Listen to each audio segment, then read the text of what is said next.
ভারী বৃষ্টির সঙ্গে মেঘালয় থেকে নেমে আসা পাহাড়ি ঢলে বিপর্যস্ত সুনামগঞ্জ। পানিবন্দী লক্ষাধিক পরিবার। রাতে না হলেও ভোর থেকে আবারও শুরু হয় অবিরাম বৃষ্টি। তলিয়ে গেছে শহরের প্রধান প্রধান সড়কও। দোকানপাট, ব্যবসা প্রতিষ্ঠানেও ঢুকে পড়ছে পানি। সুরমা নদীর পানি কিছুটা কমলেও এখনও বিপদসীমার 40 সেন্টিমিটার উপর দিয়ে প্রবাহিত হচ্ছে। এছাড়া জাদুকাটা নদীর পানি বেড়ে নিম্নাঞ্চলের বাড়িঘর ও রাস্তাঘাট তলিয়ে গেছে। এদিকে ছাতক, সুনামগঞ্জ ও দিরাই পয়েন্টে পানি বৃদ্ধি অব্যাহত রয়েছে। জেলার ছোট বড় 137টি হাওর এখন পুরোপুরি পানিতে টইটুম্বুর। এদিকে পাহাড়ি ঢলে বিপর্যস্ত মৌলভীবাজার। ধলাই নদীর দেওরাছড়া প্রতিরক্ষা বাঁধ ভেঙে পানি ঢুকে পড়ছে লোকালয়ে। রহিমপুর ইউনিয়নের বেশ কয়েকটি গ্রাম ইতোমধ্যে প্লাবিত হয়েছে।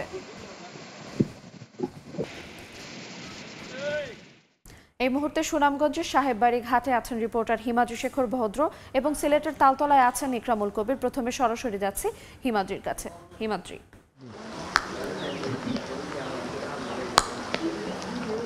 আমি আছি সুনামগঞ্জ শহরের হাজিপাড়া এলাকায়। এই সুনামগঞ্জ শহরের হাজিপাড়া এলাকাটি একটি অভিজাত এলাকা এবং এখানে সরকারের বিভিন্ন গুরুত্বপূর্ণ দপ্তর এবং অফিস রয়েছে। এখানে রয়েছে পুলিশ সুপারের কার্যালয়, গণপূর্ত বিভাগ, বিএডিসি সহ বিভিন্ন আবাসিক এলাকা। আপনারা দেখতে পাচ্ছেন যে এই যে পুলিশ সুপারের কার্যালয়টি পুরোটাই পানিতে নিমজ্জিত হয়েছে। এর পাশেই রয়েছে গণপূর্ত বিভাগ।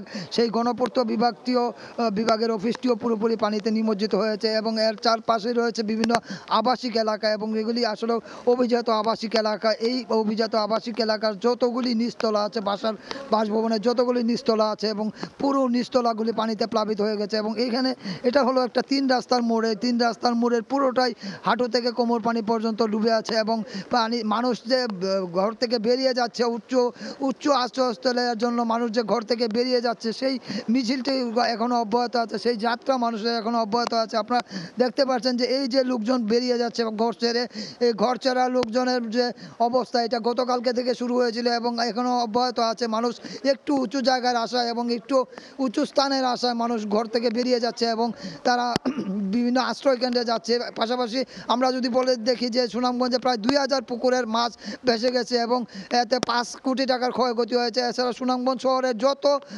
প্রাইভেট কার সহ সিএনজি, অটোরিকশা যা কিছু আছে সমস্ত কিছু সুরমা নদীর যে সুরমা সেতুতে নিয়ে রাখা হয়েছে। এখানকার দোকানপাট, রাস্তাঘাট, ঘরবাড়ি যা আছে সবই পানিতে তলিয়ে আছে। আমরা কথা বলেছিলাম এখানকার লোকজনের সাথে। তারা জানিয়েছেন যে আজ সকাল থেকে অস্বাভাবিকভাবে পানি বৃদ্ধি অব্যাহত আছে এবং এই অবস্থা চলতে থাকলে এই 2022-এর বন্যা অতিক্রম করতে পারে। আমরা এখন সিলেটের বন্যা পরিস্থিতির খবর জানার জন্য চলে যাচ্ছি সহকর্মী ইকরামুল কবিরের কাছে। তিনি আছেন সিলেট শহরের তালতলা এলাকায়। থামছে না বৃষ্টি, কোনোভাবেই থামছে না উজান থেকে নেমে আসা পাহাড়ি ঢল।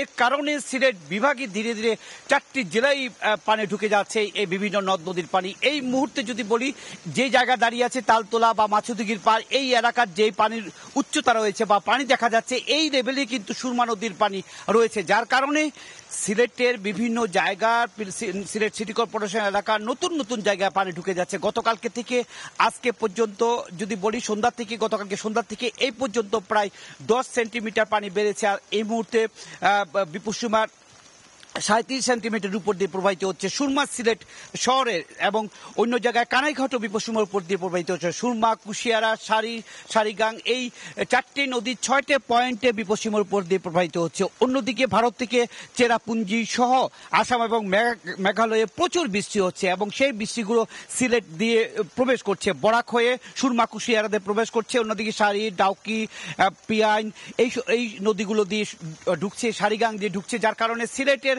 প্রায় প্রত্যেকটি উপজেলা, 13টি উপজেলার প্রত্যেকটি উপজেলার মানুষ বন্যা কবলিত হয়ে পড়ছে এবং প্রত্যেকটি উপজেলার নতুন নতুন জায়গা প্লাবিত হচ্ছে। গোয়েনঘাট, কোম্পানিগঞ্জ, জৈন্তাপুর, জকিগঞ্জ এবং কানাইঘাট, এই 5টি উপজেলা, সীমান্তবর্তী উপজেলা, এই 5টি উপজেলার মানুষ সবচেয়ে বেশি ক্ষতিগ্রস্ত হয়েছে এবং সিটি কর্পোরেশন এলাকায় প্রায় 20,000 মানুষ পানিবন্দী হয়ে পড়েছে। সবকিছু মিলে 5 লাখ মানুষ পানিবন্দী হয়ে পড়েছে। এই অবস্থার উন্নতি হওয়ার আপাতত কোনো লক্ষণ নেই। আগামী 48 ঘন্টা একই অবস্থা থাকবে, বৃষ্টি থাকবে, উজান থেকে পাহাড়ি ঢল নামা অব্যাহত থাকবে। মোটামুটি এই ছিল পাহাড়ি ঢল এবং উজান থেকে নেমে আসা পাহাড়ি ঢল এবং বৃষ্টিপাতের কারণে যে সিলেটের নদ নদীর পানি বাড়ছে এবং ভোগান্তি বাড়ছে তার সবশেষ খবর।